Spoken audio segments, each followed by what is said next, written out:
Pues vamos pues a iniciar nuestra enseñanza del día de hoy en orden, como estamos estudiando la Biblia y estamos en el libro de los Hechos. Yo le pido que abra su Biblia esta mañana en el libro de los Hechos, en el capítulo 5, y vamos a ir desde el verso 1, por favor.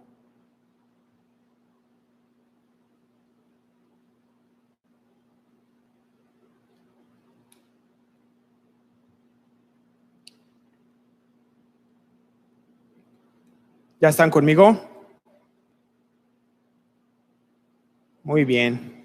Ya muchos ya hasta tenían la Biblia abierta ahí, ¿verdad? Bueno, antes de comenzar, yo quiero hacer una pregunta, y es preguntarles, ¿qué encontramos en la Biblia? ¿Qué es lo que encontramos en la Biblia? Dígame usted.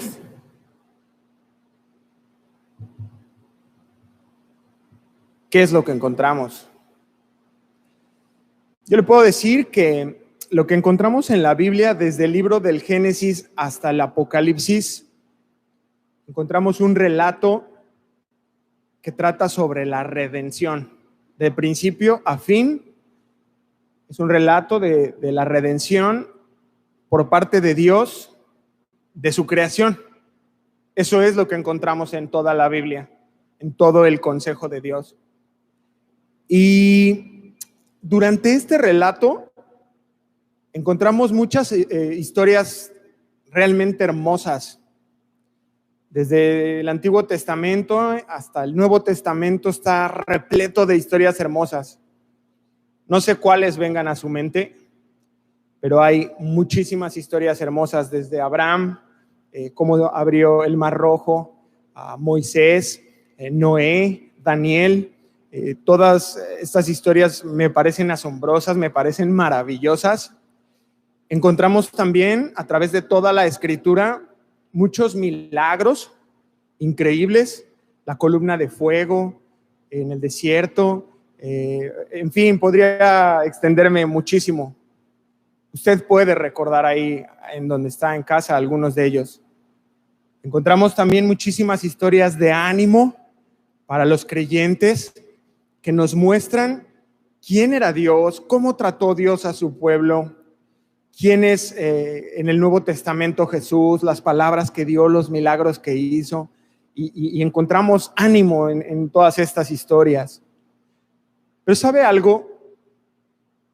También está la otra parte, y encontramos en la Biblia muchos relatos duros, historias complicadas, pasajes, capítulos completos de reprensiones que provocaron a Dios.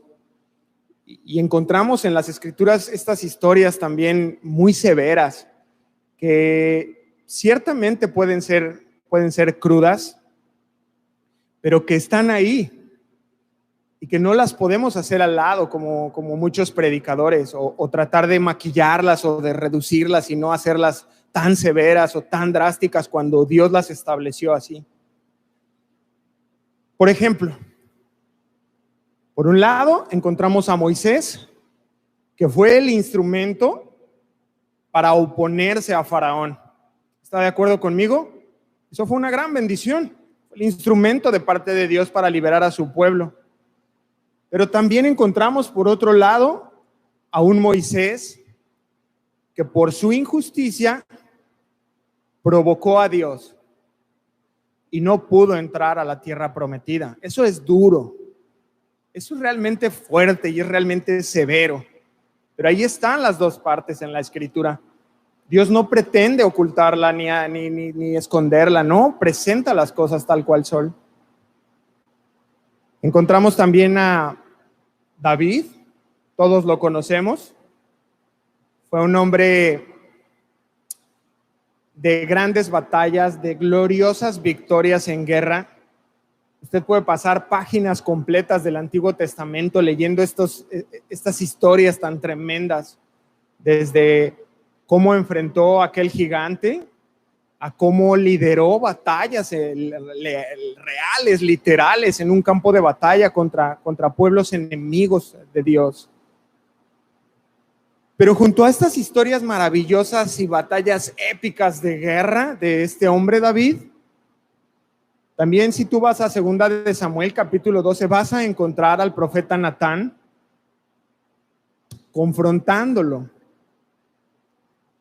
sobre su adulterio y sobre el homicidio que cometió. Ahí están las dos partes, las encontramos en la Escritura. Y por último, encontramos el libro de Proverbios, un libro que queda registrado el nivel tan elevado, tan sublime de sabiduría que tenía Salomón. ¿Está de acuerdo conmigo? Es tremendo, o sea, puedes leer y volver a leer los proverbios y tú encuentras una sabiduría increíble para la vida. Es especial y lo escribió Salomón. Pero por otro lado, encuentras el libro de Eclesiastés, en donde nos detalla lo profundamente insensato que fue este hombre. Sí, Salomón, el mismo hombre que escribió Proverbios, lo encontramos realmente insensato en Eclesiastés. Conclusión: es maravillosamente bueno cómo Dios nos permite ver y aprender todo. Diga todo. Nos muestra el bien, pero también saca a la luz el mal. Revela las virtudes, pero también habla y aborda y comenta los errores. Y una vez dicho esto, en concreto, el libro que estamos estudiando, que es el libro de los Hechos, hasta ahora, hasta la semana pasada, todo venía bien. Todo venía bien.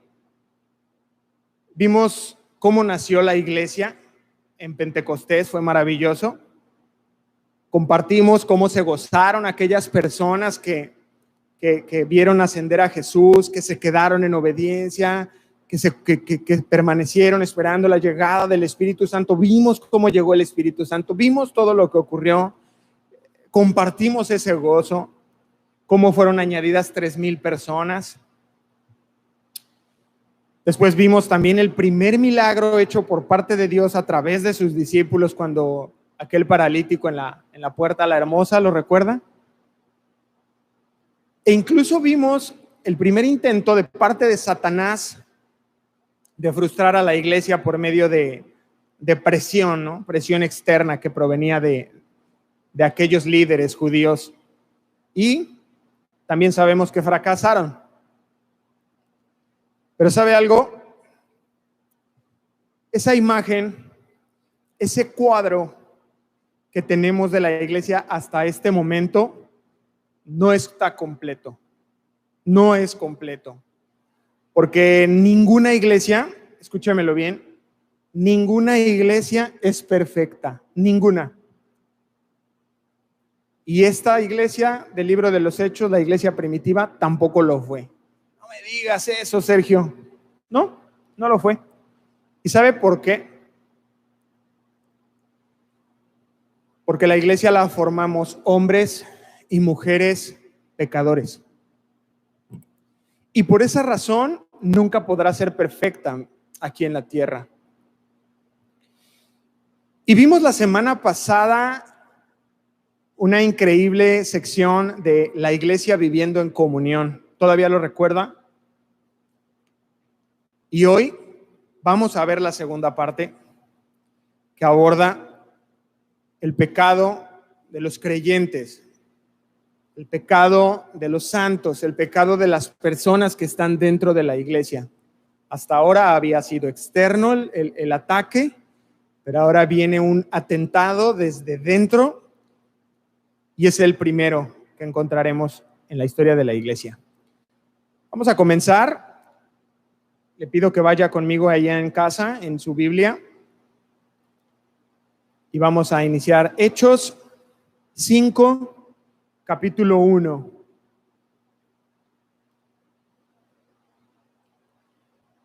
Y dice: Pero cierto hombre llamado Ananías, con Safira su mujer, vendió una heredad.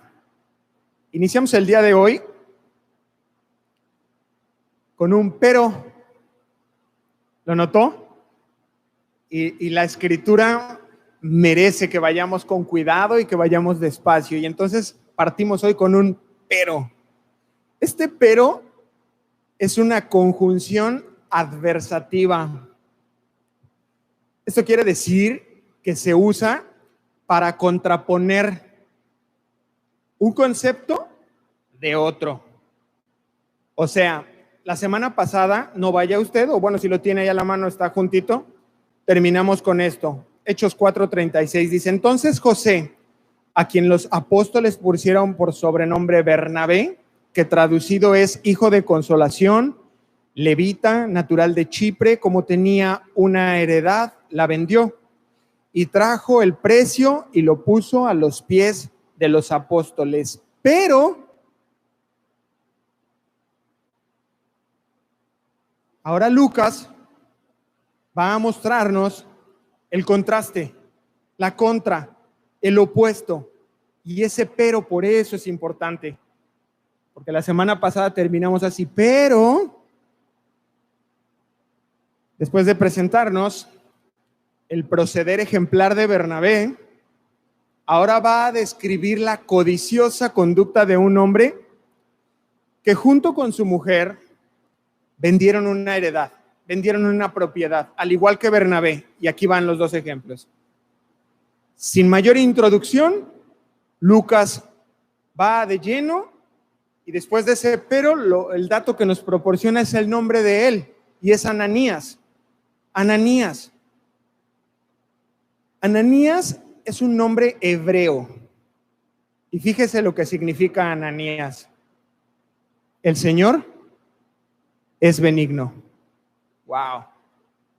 El Señor es benigno. ¿Usted le pondría a su hijo así? El Señor es benigno. Y mire que fue benigno con él, ¿eh? Lo poco que sabemos de este hombre, Dios fue benigno con él. Porque vendió una heredad, tenía una propiedad, eso en el plano natural, pero tenía una esposa. El que haya esposa, haya el bien, dice la palabra. O sea, Dios fue benigno con él. Tenía una heredad, pero además, ¿sabe qué? Estaba dentro de los creyentes. Muy benigno fue con él. Y el nombre de su mujer, Safira.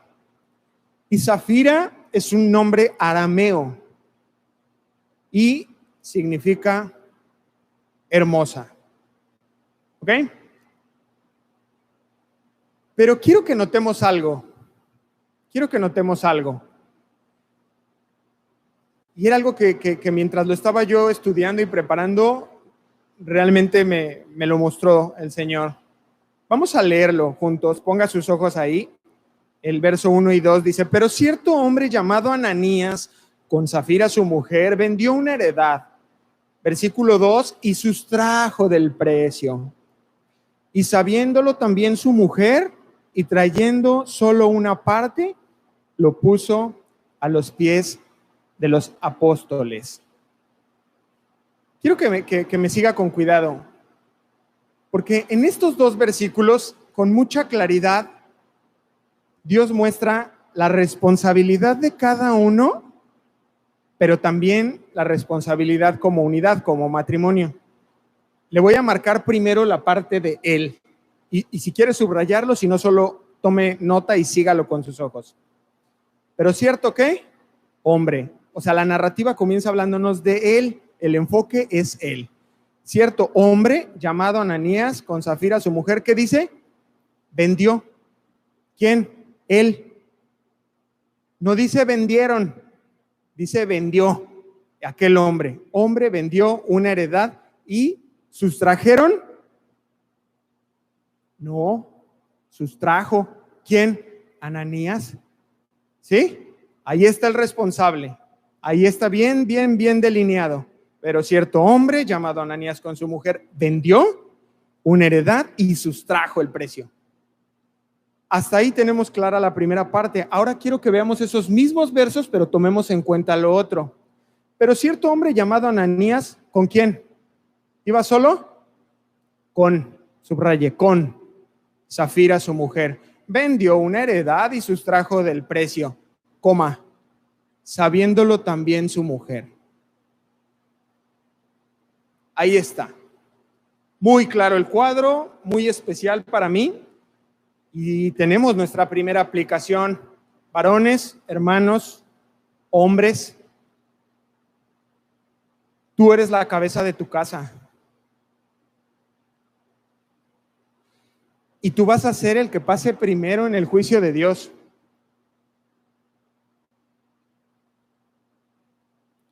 Y tú vas a ser el que le rinda cuentas a Dios de tu propia vida. Tú le vas a rendir cuentas a Dios de tu esposa. Tú vas a rendirle a Dios cuentas de tus hijos. Tú vas a rendirle, varón, cuentas a Dios de tu ministerio. Y vas a ser tú quien le rinda cuentas a Dios de tu trabajo. Mucho cuidado. Mucho cuidado, te digo. ¿Qué mucho? Muchísimo cuidado con las decisiones que tomamos. Todas y cada una de ellas, hermanos, son importantes. Y Ananías fue el que tomó la decisión de tentar a Dios. Él fue. Hermanas, mujeres, también hay una porción para ustedes aquí. Ustedes, hermanas, mujeres, fueron creadas, fueron diseñadas por parte de Dios para ser ayuda idónea. Si tú, querida mujer, no ejerces ese llamado que Dios hizo a tu vida, tratando de persuadir a tu marido, tratando de apercibirnos, ojo, con amor y en el tiempo adecuado, porque hoy eso es otro tema para un seminario completo. A veces es de la forma incorrecta y en el tiempo inadecuado, pero si tú no ejerces ese llamado, querida mujer, estás fallando. Estás fallando en la función por la que Dios te creó como ayuda idónea. 1 y 2, además, te vuelves cómplice. Y esto ya se vuelve grave. Amén. Bueno, voy a pensar que así como que regañadientes, pero sí dijeron amén. Y continúa el versículo que estamos leyendo diciendo, y trayendo solo una parte la pusieron a los pies de los apóstoles. Fíjese usted, a diferencia de Bernabé, Ananías sustrajo del precio. Y sabiéndolo también su mujer, ellos vieron una oportunidad muy malvada de tener una doble ventaja. Por un lado, obtener prestigio espiritual, ¿verdad? Aunque Lucas no nos lo dice, sabemos que muy probablemente la iglesia platicaba, oye, ¿supiste de Bernabé? ¿Qué? ¿No? ¿Bernabé, José? Sí, vendió su casa y vino y lo trajo todo, y con eso, ¿qué crees? Que se cubrió aquella hermana y aquella familia, tenían un enfermo, y la iglesia lo platicaba. Podemos deducirlo.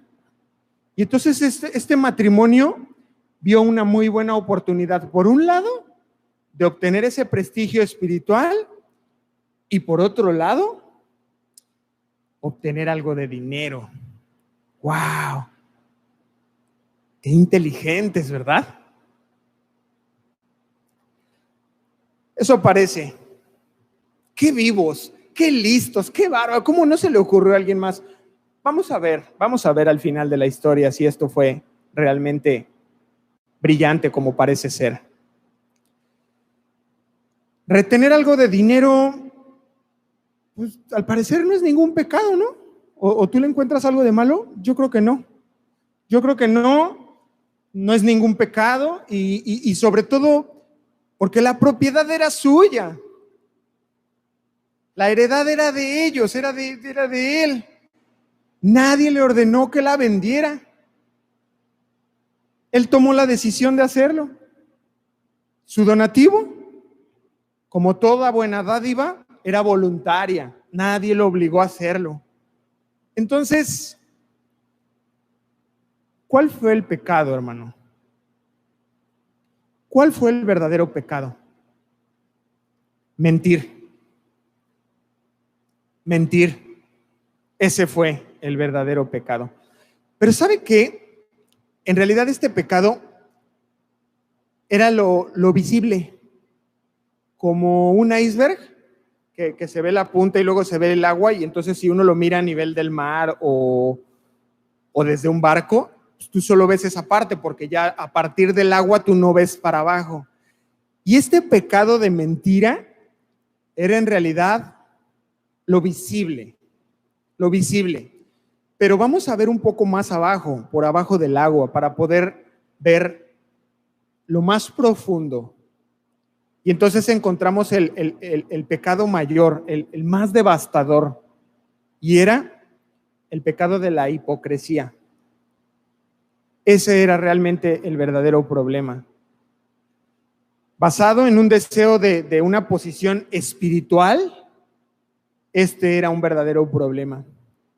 Porque Ananías y Zafira, en realidad lo que estaban buscando era alabanza y reconocimiento de parte de los hombres por su acto de benevolencia, y que los ubicaran dentro de la comunidad de los creyentes como los más nobles, como seguramente estaba pasando con Bernabé. Entonces que ahora la iglesia comenzara a platicar y dijeran: oye, pero ¿ya supiste de Ananías y Zafira? No, hombre, tremendo. También ellos, igual que Bernabé, vendieron una heredad. ¿Y qué crees? Que también lo trajeron y con ese dinero se ayudó a tal hermano, a tal hermana, a tal familia. Eso era lo que estaba moviendo realmente el corazón de este matrimonio. Y viene otra aplicación para nosotros como iglesia. Y es que tenemos el día de hoy delante de nosotros una seria advertencia de parte de Dios. Un warning. ¿Ha visto esos signos de warning de cuando hay radioactividad? Que se ve un triángulo amarillo. Es una muy seria advertencia de parte de Dios para nosotros. ¿Y cuál es esta advertencia? Tenemos que analizar nuestro corazón.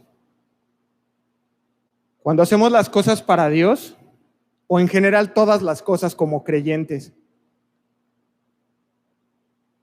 Porque es evidente que nos desviamos. A todos nos sucede. Dice la Escritura que engañoso es el corazón más que todas las cosas. Y no está de más hacernos algunas preguntas mientras vamos en el día a día, en nuestro diario vivir, en nuestro servicio a la iglesia. Por ejemplo, ¿qué busco mientras hago esto? ¿Qué estoy buscando? ¿Qué es lo que me mueve? Otra pregunta es: ¿para agradar a quién estoy dando esto? Cuando yo pretendo presentar un servicio, ¿para agradar a quién? Y entonces puede salir a la luz: estoy buscando agradarme a mí, estoy buscando agradar a mi esposa y que crea que tiene un gran esposo espiritual. Hagámonos ese tipo de preguntas. Otra pregunta: ¿no será que busco los reflectores sobre mí? Que cuando yo subo, que cuando yo hago la lámpara, la cámara esté sobre mí y entonces sea yo, porque esto fue lo que le sucedió a este hombre y a esta mujer. Y cuando nos hagamos estas preguntas, esto va a ser lo que va a determinar mi vivir, mi servicio, mi forma de actuar. Porque ¿sabe qué? Nadie es tan desagradable a los ojos de Dios como aquellos que pretenden alabarle con una belleza espiritual que no poseen. Eso desagrada a Dios. Ese tipo de personas desagradan a Dios. Si usted quiere saber qué tipo de cosas le desagradan a Dios, son esas personas que pretenden llegar y hacerse muy puritanos y aparentar una cosa, y Dios sabe que no, que eso es un engaño. Mire, de los pecados que el Señor Jesús reprendió de una manera más severa fue la hipocresía. Y le pido que me acompañe en su Biblia. Vamos a leer Mateo 6, del verso 1 al verso 6, por favor.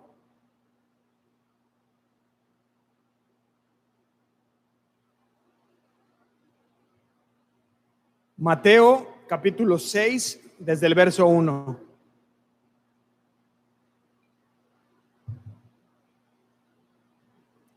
¿Ya están conmigo?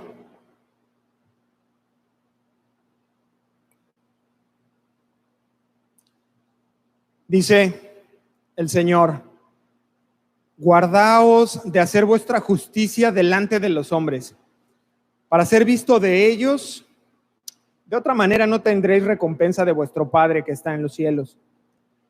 Cuando pues des limosna, no hagas tocar trompeta delante de ti, como hacen ¿quién? Los hipócritas. Ahí está. Como hacen los hipócritas en las sinagogas y en las calles, para ser alabados por los hombres. De cierto os digo que ya tienen su recompensa. Ya fue ese aplauso. ¡Ay, qué tremendo! Ya, esa fue su recompensa. Verso 3. Mas cuando tú, creyente, hijo de Dios, des limosna, no sepa tu izquierda lo que hizo tu derecha, para que tu limosna sea en secreto, y tu Padre que ve en lo secreto te recompensará en público. Habló de la limosna y ahora va a hablar de la oración, versículo 5. Y cuando ores, no seas como los, ¿quién? Otra vez, los hipócritas, porque ellos aman el orar en pie en las sinagogas y en las esquinas de las calles para ser vistos por los hombres, de los hombres. De cierto os digo, dice el Señor Jesús, que ya tienen su recompensa. Mas tú, cuando ores, entra en tu aposento y cerrada la puerta, ora a tu Padre que está en secreto, y tu Padre que ve en lo secreto te lo recompensará en público. Pero ahí no se queda. Ahí no se queda. El Señor continúa señalando este pecado de hipocresía. Vamos ahí mismo en el Evangelio de Mateo 6, del 16 al 18. Está ahí adelante.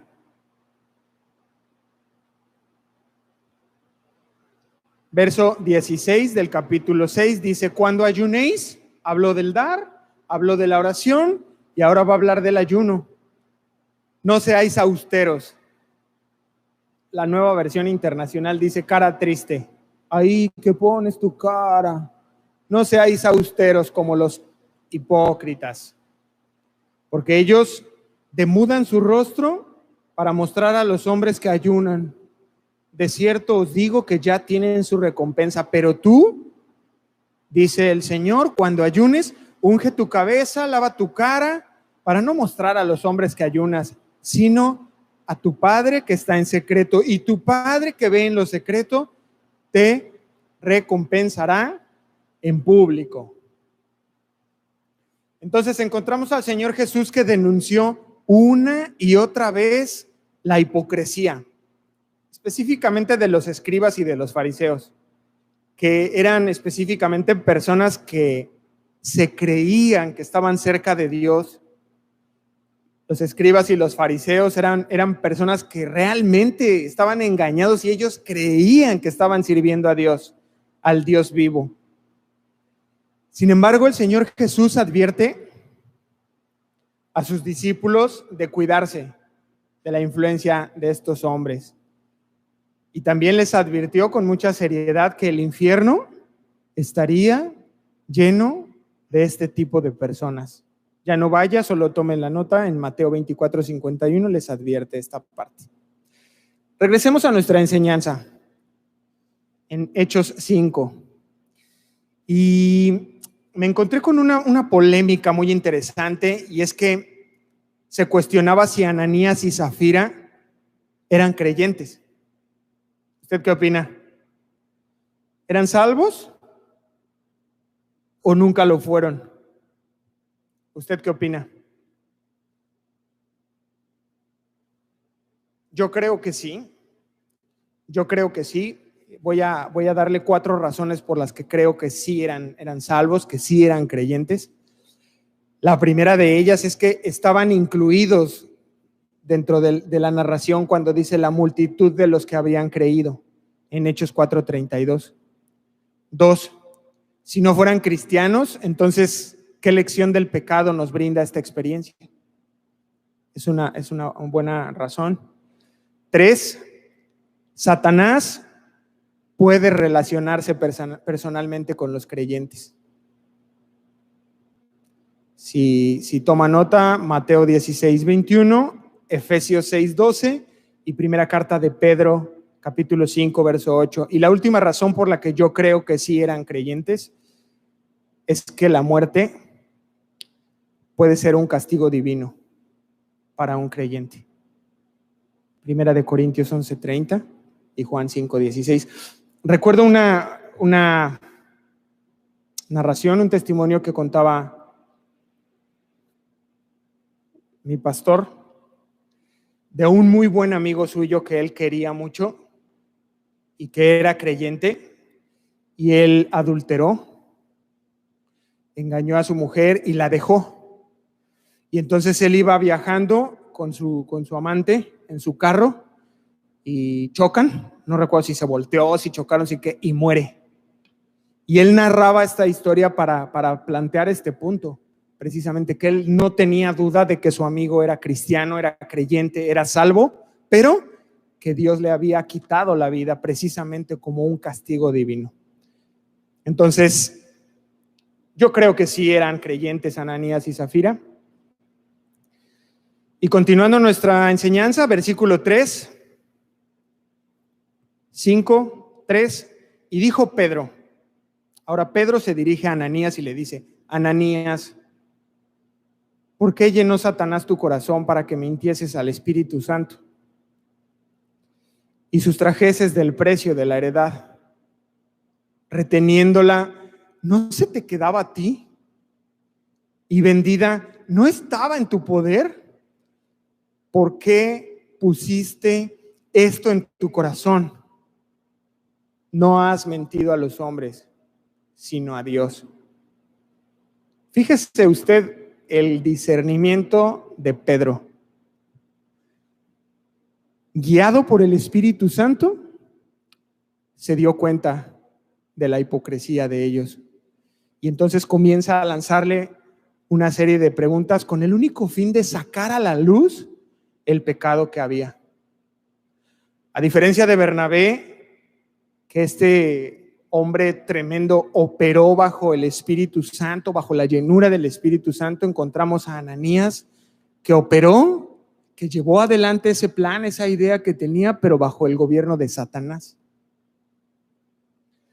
Y fíjese usted lo más trágico. Lo más trágico de esta historia es que fue totalmente innecesario. No era necesario que fuera así, que sucedieran así las cosas. Y es lo que está haciendo Pedro. Le dice: oye, reteniéndolo, no se te quedaba, o sea, le dice: oye, era tuyo. Esa heredad, esa casa, el terreno, lo que haya sido, era tuyo. Te pertenecía.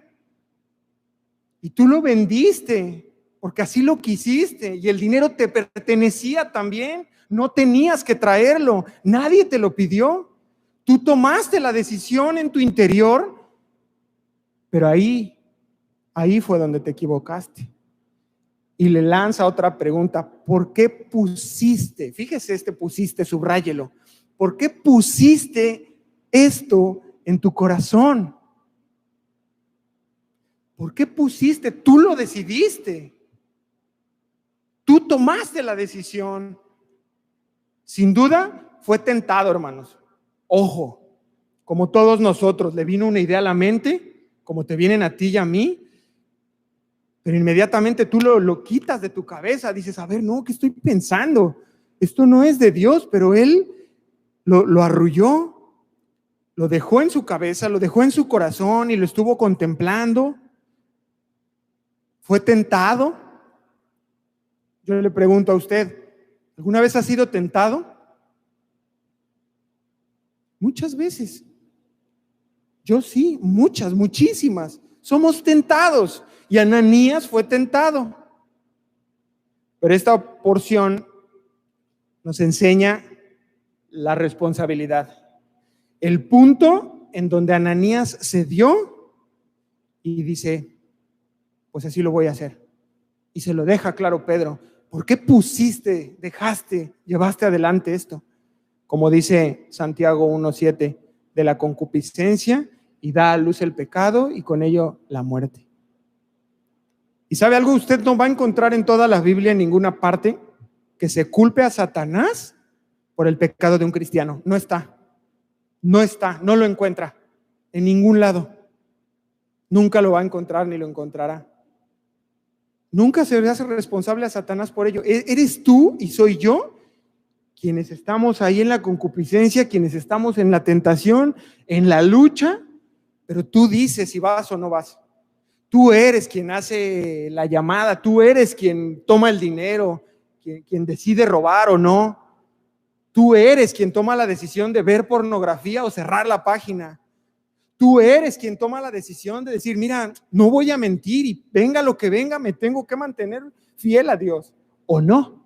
Pues ¿sabes qué? Ni modo, esto está muy grave y voy a tener que mentir, y llevas adelante la mentira. ¿Y sabes qué? Viene el castigo rápido.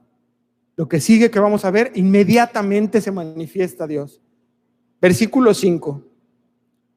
Al oír Ananías estas palabras, cayó y expiró. Cayó muerto.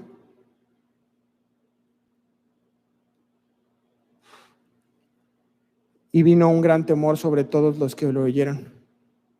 Tenga en cuenta esta parte. Versículo 6. Y levantándose los jóvenes, lo envolvieron y sacándolo, lo sepultaron.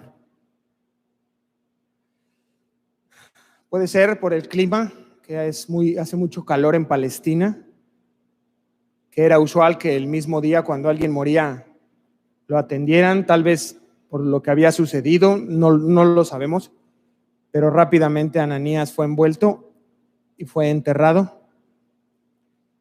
Versículo 7, pasando un lapso como de 3 horas, sucedió que entró su mujer, no sabiendo lo que había acontecido.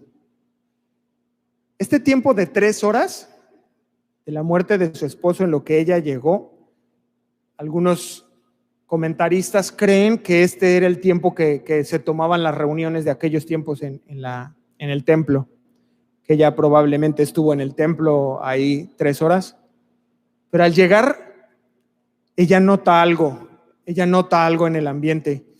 Podríamos suponer que los que estaban ahí vieron lo que pasó y cuando la ven entrar, pues tal vez hicieron comentarios, tal vez simplemente las miradas la incomodaron. Ella nota algo en el ambiente, pero no sabe realmente qué pasa. Pero quiero que observe algo. A continuación, preste mucha atención a lo que sigue, porque esta es una oportunidad que se le presenta a Safira para que se arrepienta. Y, versículo 8. Entonces Pedro le dijo, dime, ¿vendiste en tanto la heredad? Pero Safira toma una decisión y ella le dijo, sí, en tanto la vendí. No sé si usted alcance a verlo, pero es como cuando éramos pequeños, que te dice tu papá, voy a guardar los chocolates en el refrigerador, no vayas a agarrarlos. ¿Se va? Y entonces tú vas a escondidas, agarras los chocolates, te los empiezas a comer, y al otro día en la mañana o ese día en la noche, abre tu habitación tu padre y te dice, ¿tomaste los chocolates que estaban en el refri? Es evidente, lo sabe, te cachó. Te sorprendieron que robaste los chocolates, que los agarraste sin permiso. En la respuesta está implícito que lo sabe. ¿Por qué no confesó? ¿Por qué no confesó Safira? Y se arrepintió. Y tal vez hubiera encontrado gracia y misericordia de parte de Dios. Pero ¿sabe qué? El pecado tiene la capacidad, la facultad de velar nuestro entendimiento. Y entonces comenzamos a actuar de una manera tan irracional y nos mantiene cautivos. Estamos atrapados. Y la gente que nos ve desde afuera dice, ¿qué onda con este cuate? Ya, el pecado te nubla, te atrapa y ya tú vas creyendo que te haces el listo, que eres un buen ladrón, que nadie te va a cachar y te alcanza tarde o temprano. Versículo 9. Y Pedro le dijo, le vuelve igual que a su esposo, le lanza unas preguntas para que sepa la verdad antes de morirse. ¿Por qué conveniste en tentar al Espíritu del Señor? He aquí, a la puerta, los pies de los que han sepultado a tu marido. Antes de que te mueras, entérate de algo. Él se murió. Y estos te van a sacar a ti también. Híjole, hermanos, yo batallé mucho con esto porque yo creo que para Pedro, como líder, fue bien complicado lidiar esta situación. Primero, porque no sabía lo que sucedería con Ananías. O sea, Pedro no se esperaba que se le fuera a caer muerto ahí en los pies. O sea, fue una situación bien difícil para él como líder. Pero viene la otra parte y hasta este punto ya Pedro sí sabía lo que iba a pasar con Safira. ¿Y sabe qué creo yo, Sergio? Que esas 3 horas que tardó en llegar, Pedro estuvo clamando por ella. Pedro estaba, Señor, por favor, que ahorita que llegue ella lo reconozca. 3 horas intercediendo ahí, Señor, que por favor ahorita que llegue, entre diciendo quiero hablar contigo, Pedro, mira que por favor, 3 horas. Qué duro fue para él. Y entonces le dice, mira, he aquí a la puerta los pies de los que enterraron a tu marido. Y ese, he aquí a la puerta los pies, es un hebraísmo que hace referencia a los pies, están las personas que enterraron a tu esposo. Pedro le enuncia el veredicto y Dios ejecuta el castigo. Versículo 10 de la Biblia, Hechos 5, al instante ella cayó a los pies de él y expiró. Y cuando entraron los jóvenes la hallaron muerta y la sacaron y la sepultaron junto a su marido. Estos jóvenes servidores de la iglesia primitiva también tienen que repetir lo mismo que habían, o sea, sacar muertos de la iglesia. Qué labor, qué servicio. Y entran ahora por ella. Lucas no nos da muchos detalles si hubieron honras fúnebres, no nos dice si les avisaron a los familiares, no sabemos más. Pero la consecuencia de esto fue que todos los creyentes, todos vieron el juicio de Dios sobre los impíos y guardaron silencio, porque presenciaron que fue Dios quien disciplinó. Qué relato tan fuerte, ¿no cree? Pero, ¿hay algo bueno detrás de todo esto? Por supuesto que sí. ¿Y sabe qué? Que hubo un efecto positivo en el interior de la iglesia, en el interior de aquella comunidad. Pues a partir de ese momento todos supieron que Dios quiere una iglesia que se conserve como un baluarte de verdad y de integridad. Que cualquiera que mirara a la iglesia, que la mire actualmente, diga, solo ahí puedes encontrar la verdad. ¿Eres un buscador de la verdad? Ve a la iglesia. Ahí vas a encontrar gente íntegra, personas íntegras. Y por otro lado, fue un precedente que marcó a la iglesia para que supieran que la mentira y la hipocresía no tenían lugar dentro de la comunidad de los creyentes. Versículo 11.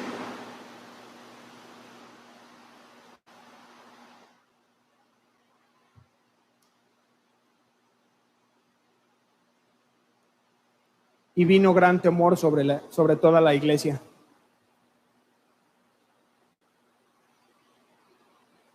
Último versículo que vamos a estudiar hoy. Y vino gran temor sobre toda la iglesia y sobre todos los que oyeron estas cosas. De este último versículo vamos a extraer 3 puntos. El primero, temor. Esta intervención divina generó en la comunidad un estado, dice, de gran temor. Todos los que vieron y oyeron de la muerte de este matrimonio, la forma en que sucedieron todas las cosas, tomaron nota en sus corazones. Y note algo, no tiene nada de malo tener dinero o riquezas, no, eso no fue el problema, sino que Dios castiga a aquellos que engañosamente tratan de tener una apariencia de generosos cuando en realidad están defraudando a Dios. Segundo punto, dice, y vino gran temor ¿sobre quién? Sobre toda la iglesia. Segundo punto, iglesia. Es muy especial porque esta es la primera vez que encontramos en el libro de los Hechos que Lucas utiliza la palabra iglesia. No lo había ocupado antes. De todos estos 5 capítulos que llevamos estudiados, les llamaba los hermanos, los que habían creído. Su número era de los suyos, pero esta es la primera vez que le llama iglesia. Y esto me parece digno de destacar porque ya le da una identidad, ya habla de la iglesia. Y nos dice que toda la iglesia tuvo ese mismo sentir reverente de gran temor. Y el último punto, la noticia. La noticia, porque dice, y vino gran temor sobre toda la iglesia y sobre todos los que oyeron estas cosas.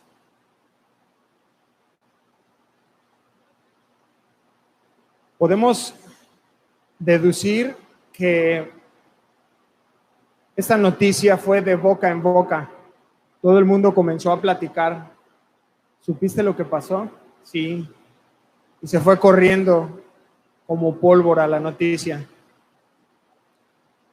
Estaba relacionada con la muerte de Ananías y de Zafira.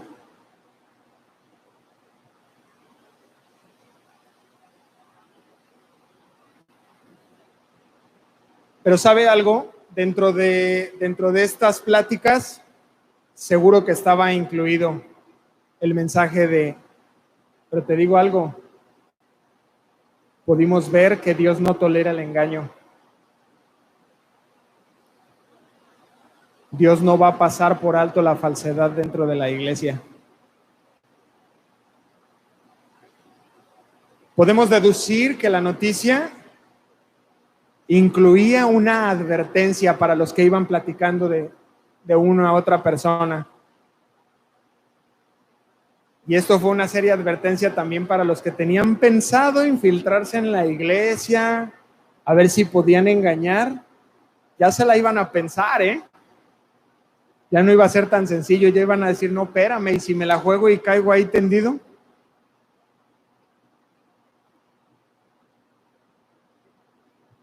El repentino juicio de Dios sirvió para disuadir a la iglesia de lo que sucede si un integrante de la iglesia intenta mentir y tentar a Dios, pero también sirvió para guardar a la iglesia como un refugio de verdad y de integridad.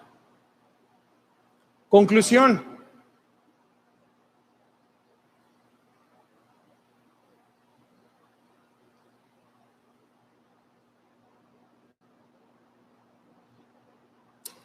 Conclusión. Y quiero dirigirme específicamente a Casa de Oración Cancún. El que tenga oídos para oír, que escuche. El juicio de Dios sobre el pecado existe en las iglesias y es necesario y es saludable.